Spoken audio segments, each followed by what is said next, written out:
If you look at YouTube, how to win sports betting, you're going to see a lot of results like this. For instance, you're going to see a video from William Lay's how to win at sports betting. He's talking for 17 minutes about it, and he's a really nice guy, whatever he's saying, but he doesn't bring you anything substantial here. I mean, you don't get any information. You can look at so many videos, including this guy that's actually promoting OJAM, which is a service, not underestimating a service or anything like this, but in the end of the day, I mean, you're not gonna see anything. Maybe just to get bits of information. There's some videos that actually have value here.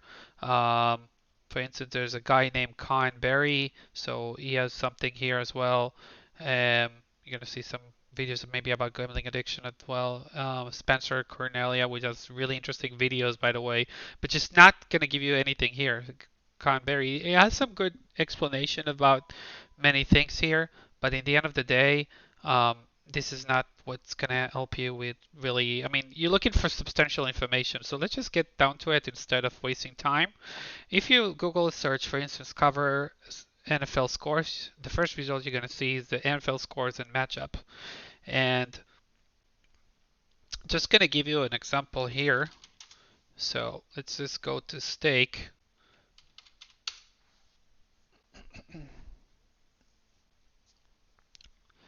So just bringing you some receipts as well, so you won't see that everything is like. So let's look for settled. So this is the Chicago Bears and Detroit Lions for 103. That's for $4 with the NBA. Gonna talk about it in a second. Some parlays for $1, trying to win 9,000 as well here as well as here. This is actually okay. Five, whatever. No need to go through it, but this is the most interesting one. 1,000 to get 850. Why taking this bet? Why risk $1,000? So let's just talk about it and let's give you a few more examples. So this game took place last Thursday, which was on the 7th of December.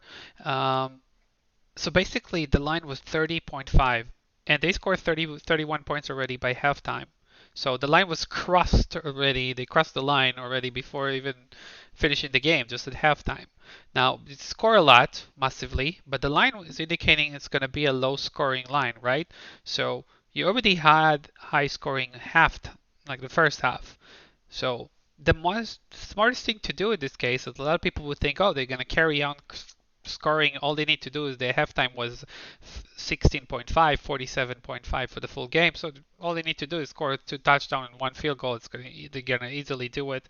And you need to treat it like financial market. Okay, you had everything here. Now we need to expect the opposite, to expect a twist. It's a prime game. What people don't expect to happen, that's what's going to happen. That's why you take such a huge risk. You take a large bet, like 1,000, and you risk it. And let's give you another example. Houston Texans yesterday, that was Sunday yesterday, they played with a line of 33. And the halftime score was 0-0. So now you have a scenario which goes exactly the opposite of what we had on Thursday. And you have Minnesota Vikings and the Raiders. But here the line was higher. Okay, so here at halftime, you would say probably here at halftime that's 33. So the most reasonable thing is okay, 0-0. Now these guys need to go again 0-0, whatever, because the line is very low, 33. But no, that's what the odds makers are doing. The 33 one actually has more value for the over. But here you were halftime. Again, all the halftime was 16.5, 17.5 points approximately. That was the halftime line for all those games, including this one, the Vikings and the Raiders. So because the 17.5 for the game would say, wow, 23 points away from 40, it's definitely going to go over. It's a bargain. I mean, if someone would tell me to bet before the game started on over 17.5, I would take it, right? But no, that's the thing. This is where the value lies. The value lies exactly where you don't expect it. Like you need to think the opposite. And by the way, this game was the earliest game, so that was played at 1 p.m. Eastern time. That was 3 hours later. So when this was over, you this one didn't even take place. So you could see the halftime score and then make a decision. Say, okay, I had one game going 0-0 at halftime and then over with low line. So it's like a financial market. If you don't understand, if you don't follow up until now, then sorry. But all I'm trying to do is basically is to show you that there's value here, that we actually can find value when you try to place bets, if you try to do sports betting. Now, the risks, the main risks that you're going to have, and this is what people are going to talk about it here as well, is that if you basically trying to bet, you have to understand that you're taking a risk with one single game, with specific game that you try to analyze and try to cap it and whatever, and that's it. Whether it works or not, that's the risk you're taking. Don't don't carry on with betting on other games or other things that you have no clue on. And this is what's happening with to most people. They keep on the carry on betting and then they losing it because this is where the odds definitely gonna stack against you. If you find an edge in one of those games, take the edge and try it. Worst case, it didn't work out so well. Okay, just like trying with the NBA. This, by the way, this was um, the line was 240 and during first quarter and the halftime, the line was 246.5, 247.5. Didn't take it, didn't touch it. But then at the end of the third, it went all the way down to 232.5. So yes, took it only with $4, $468 just to try it.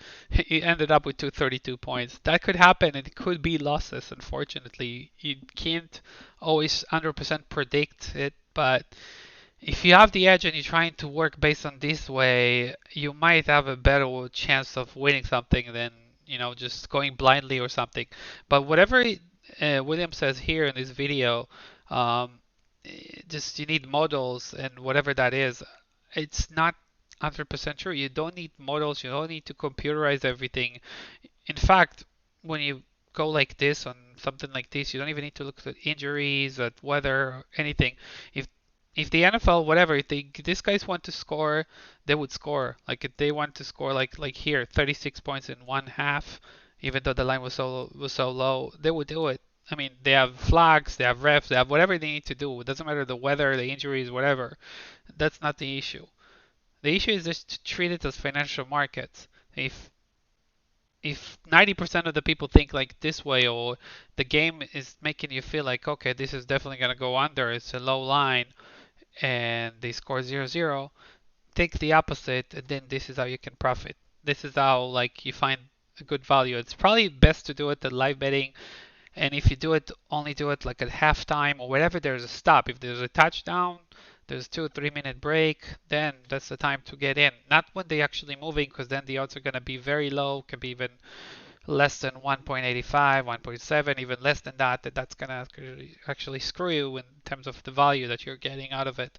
So always try to look for the best value, and that's best being done at halftime, when they stop, etc. So that's one way of looking out to do it properly, like a smart way. Is it gonna work? Is it working for you? Is it gonna worth trying? You can try it, but let us know, what you think. Hopefully that's gonna give you a little bit more insight how to treat it, how to basically try to read the lines, how to make a sense out of them. And thanks again for watching. See you in the next one. Bye.